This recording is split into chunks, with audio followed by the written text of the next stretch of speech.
오늘 우리가 함께 나눌 말씀은 에스더서 9장입니다. 에스더서 9장 1절에서 10절까지 말씀 드라마 바이블로 성경 봉독하겠습니다. 아달월 곧 12째 달 13일은 왕의 어명을 시행하게 된 날이라. 유다인의 대적들이 그들을 제거하기를 바랐더니 유다인이 도리어 자기들을 미워하는 자들을 제거하게 된 그날에 유다인들이 아하수에로 왕의 각 지방 각 읍에 모여 자기들을 해하고자 한 자를 죽이려 하니 모든 민족이 그들을 두려워하여 능히 막을 자가 없고 각 지방 모든 지방관과 대신들과 총독들과 왕의 사물을 보는 자들이 모르드게를 두려워하므로 다 유다인을 도우니 모르드게가 왕궁에서 존귀하여 점점 창대하매 이 사람 모르드게의 명성이 각 지방에 퍼지더라. 유다인이 칼로 그 모든 대적들을 쳐서 도륙하고 진멸하고 자기를 미워하는 자에게 마음대로 행하고 유다인이 또 도성 수산에서 500명을 죽이고 진멸하고 또 바산다다와 달본과 아스바다와 보라다와 아달리아와 아리다다와 바마스다와 아리세와 아리데와 외사다 곧 함무다다의 손자여 유다인의 대적 하만의 10아들을 죽였으나 그들의 재산에는 손을 대지 아니하였더라. 아멘. 오늘 본문을 가지고 유다인들의 원수 진멸의 날이라는 제목으로 함께 은혜를 나누려고 합니다. 그동안 여호와 하나님은 페르시아의 남은 자들, 바사 왕국의 남은 자들 모르드게와 에스더를 기억하시고 그들의 전세를 역전시켜 주셔서 원수 하만의 유다 민족 말살 정책으로부터 그들을 구원해 주셨습니다. 오늘 본문의 앞장인 에스더서 8장을 보면 총리가 된 모르드게는 하만이 벌인 유다인 말살 정책을 대거 수정합니다. 유다인을 해하려고 한 원수들을 반대로 유다인들이 마음대로 진멸할 수 있도록 허락하는 조서를 전국에 반포합니다. 왕의 어명으로 말이죠. 그로 인해서 절망했던 유다인들은 다시 기쁨을 회복하며 그 땅에서 살아갈 수 있었습니다. 그리고 오늘 본문이 시작됩니다. 오늘 본문은 8장과 더불어서 에스더서의 결론 부분으로서 모르드게의 조서가 실제로 시행되고 그리고 유다인들이 원수들을 진멸하는 과정을 기록하고 있습니다. 오늘 본문 1절에서 2절까지의 말씀을 함께 읽도록 하겠습니다. 시작. 아달월 곧 12째 달 13일은 왕의 어명을 시행하게 된 날이라.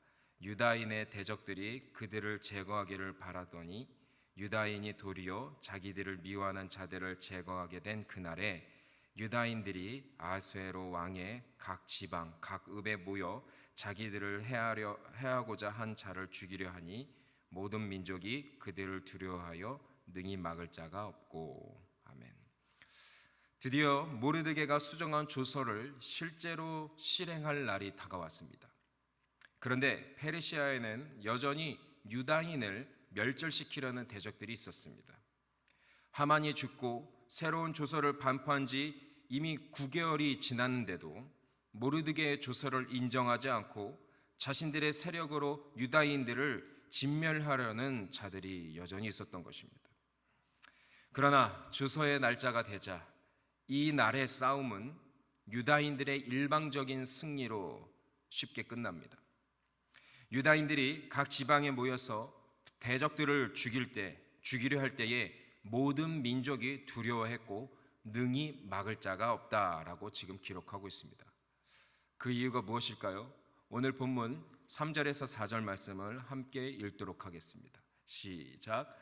각 지방 모든 지방관과 대신들과 총독들과 왕의 사물을 보는 자들이 모르드게를 두려워함으로 다 유다인을 도우니 모르드게가 왕궁에서 존귀하여 점점 창대하매 이 사람 모르드게의 명성이 각 지방에 퍼지더라. 아멘. 페르시아의 각 지방의 관료들과 총독 그리고 왕의 신하들이 유다인을 도왔기 때문이다 라고 말하고 있습니다. 이들을 왜 도와줬습니까? 유다인들 뒤에는 모르드게가 있었기 때문이라는 것이죠. 각 지방의 관료들과 신하들은 모르드게를 두려워했습니다. 하만이 죽은 뒤로 모르드게는 왕의 신임을 받으며 점점 그 제국을 향해 영향력이 커져갔고 그 명성이 각 지방에 다 퍼져갔기 때문입니다. 겉으로 봤을 때는 모르드게가 권력이 강해지고 유다인들의 위상이 높아져서 각 지방 관료들이 두려워한 것으로 보입니다. 그러나 그 이면에는 멸절당할 수밖에 없었던 유다인을 역전시키시고 구원하신 여호와 하나님이 계셨기 때문이다라는 것은 우리는 볼 수가 있습니다. 그래서 각 지방의 관료들과 왕의 신하들은 유다인들을 자발적으로 도와줄 수밖에 없었습니다. 여호와 하나님이 그들과 함께 하시기 때문에 유다인들을 능히 막을 자가 없었기 때문입니다. 그래서 유다인들은 마음대로 자기 대적들을 진멸할 수 있었습니다. 이런 사실은 그 당시 각 지방에 흩어져 살고 있는 디아스포라, 즉 이스라엘 자손들에게, 후손들에게 큰 위로를 주었습니다. 우리는 눈에 보기에 이 세상이 마치 하나님이 없는 논리로 흘러가는 것 같지만은 그 배후에는 하나님이 끊임없이 치밀하게 역사하셔서 당신의 백성을 반드시 구원하고 계신다라는 것을 깨닫게 해주고 있는 사건이기 때문이었습니다. 그래서 유다인들은 지금은 비록 나라가 멸망하고 각 지역에 흩어져 살고 있지만은 여호와 하나님에 대한 믿음을 온전히 지키며 살아갈 수 있었습니다. 자, 그 다음 내용을 보면은 유다인들이 대적을 어떻게 진멸했는지 그 과정을 구체적으로 설명해 주고 있습니다. 오늘 본문 5절에서 10절까지 말씀 길지만 함께 읽도록 하겠습니다. 시작. 유다인이 칼로 그 모든 대적들을 쳐서 도륙하고 진멸하고 자기를 미워하는 자에게 마음대로 행하고 유다인이 또 도성 수산에서 500명을 죽이고 진멸하고 또 바산다다와 달본과 아스바다와 보라다와 아달리아와 아리다다와 바마스다와 아리세와 아리데와 외사다 곧 함므다다의 손자요 유다인의 대적 하만의 10 아들을 죽였으나 그들의 재산에는 손을 대지 아니하였더라. 유다인들은 각 지방의 관료들과 신하들의 도움을 받아서 대적들을 가차없이 진멸했습니다. 페르시아의 수도 수산성에서만 무려 500명이나 되는 대적들을 진멸했습니다. 그리고 유다 민족의 원수인 하만의 남아있던 10명의 아들까지도 다 찾아서 죽였습니다. 그런데 10절 하반절을 보면은 그들의 재산에는 손을 대지 않았다라는 표현이 나옵니다. 참 특이한 기록이죠. 이 표현은 에스더 9장에서 본절과 더불어서 15절, 16절에 무려 3번이나 기록되어 있습니다. 이게 무엇을 의미합니까? 매우 중요한 뜻을 갖고 있다라는 것을 우리에게 알려주고 있는 것입니다. 유다인들은 왜 하만의 아들들을 진멸하면서 그들의 재산에는 손을 대지 않았을까요? 모르드게가 내린 조서를 보면은 분명 대적들을 진멸하고 그 재산을 탈취하라라고 적혀져 있었습니다. 즉 재산을 탈취하는 것은 그 당시 합법적인 일이었기 때문에 어느 누구도 비난할 수가 없었습니다. 그럼에도 유다인들은 그들의 재산을 손대지 않았습니다. 오늘 본문에서 그 이유를 구체적으로 설명해 주고 있지는 않습니다. 그러나 앞서 모르드게와 하만의 출신을 언급함으로써 우리로 하여금 그리고 독자들로 하여금 충분히 유추할 수 있도록 인도하고 있습니다. 에스더서 1장을 보면은 모르드게는 베냐민 지파 출신이고 사울 왕의 후손입니다. 그리고 에스더 3장을 보면은 하만은 아각 사람으로서 아말렉 왕 아각의 후손입니다. 이스라엘과 아말렉은 출애굽 때부터 지금까지 역사적으로 대원수지간이었습니다. 신명기 25장 17절을 보면은 하나님은 아말렉의 악행을 영원히 기억하라라고 명령하셨습니다. 그렇기 때문에 오늘 본문의 유다인들은 이 대적들과의 전쟁을 하나님이 명하신 거룩한 전쟁으로 여겼습니다. 대적들을 진멸하는데 신앙의 이유가 있었던 것입니다. 사무엘상 15장을 보면은 여호와 하나님이 사울 왕에게 아말렉 족속을 진멸하라라고 명령을 내리십니다. 그리고 그들의 재물은 절대로 취하지 말라라고 말씀하십니다.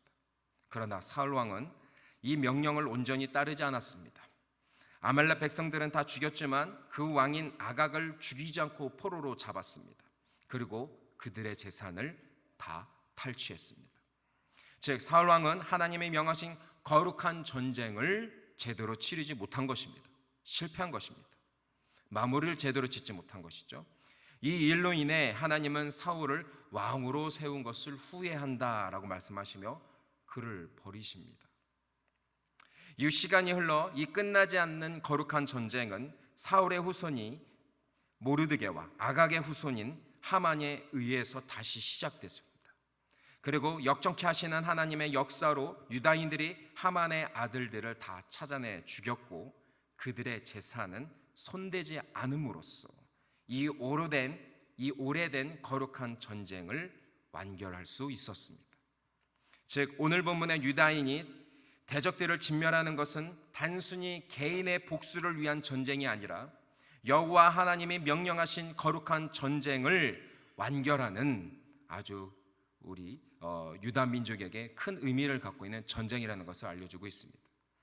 동시에 과거 사울의 개인의 욕심으로 범한 잘못을 바로잡음으로써 믿음의 후손들에게 하나님이 명하신 거룩한 전쟁을 어떻게 치러야 하는지를 알려주고 또 물질의 욕심으로 변질되기 쉬운 우리의 신앙을 어떻게 지키며 살아야 하는지를 알려주고 있습니다. 여기까지가 오늘 본문의 내용입니다. 오늘 본문을 우리에게 적용해 보면서 우리가 결론을 맺길 원합니다. 오늘날 우리는 예수님을 구주로 믿고 영접하여서 하나님의 자녀가 되었습니다. 우리는 우리 생이 마감될 때까지 주님이 이 땅에 다시 오실 때까지 이 세상에서 신앙생활하며 살아가야 합니다. 다시 말해 영적 전쟁을 치르며 살아가야 한다는 것이죠. 그런데 이 영적 전쟁을 치르는 목적을 단순히 승리해서 얻는 전리품에 두지 말아야 합니다. 이 땅에서의 풍요와 안정과 재산을 축적하기 위해서 전쟁을 치르는 것이 아니라 우리 삶의 거룩을 회복하기 위한 것임을 우리는 늘 잊지 말고 명심해야 합니다. 거룩하신 성령님이 거하시는 우리의 몸을, 우리의 인생을 제약된 욕심을 이루기 위해서 사용하는 것이 아니라 지금 내가 처한 상황 속에서 하나님의 거룩하신 뜻을 깨닫고 분별하여서 온전히 순종해 나가는 삶을 살아가야 한다는 것입니다. 어떻게 그렇게 할 수 있죠?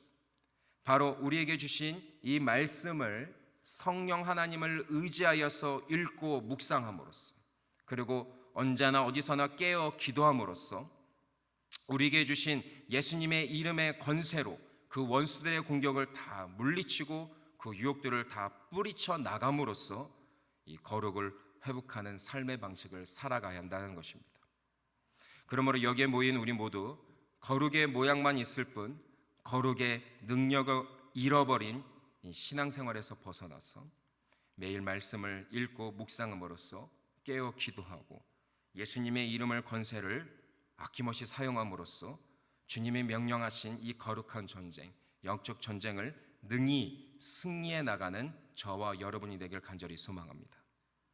그래서 주님이 이 땅에 다시 오실 때까지 성령 하나님의 인도하심에 온전히 따라감으로써 거룩한 삶의 방식을 포기하지 말고 끝까지 살아감으로써 실행해 감으로써 우리 인생의 복음의 열매를 풍성히 맺어가는 우리 성만교회 공동체 성도님들 모두가 되시기를 예수님의 이름으로 간절히 기도합니다.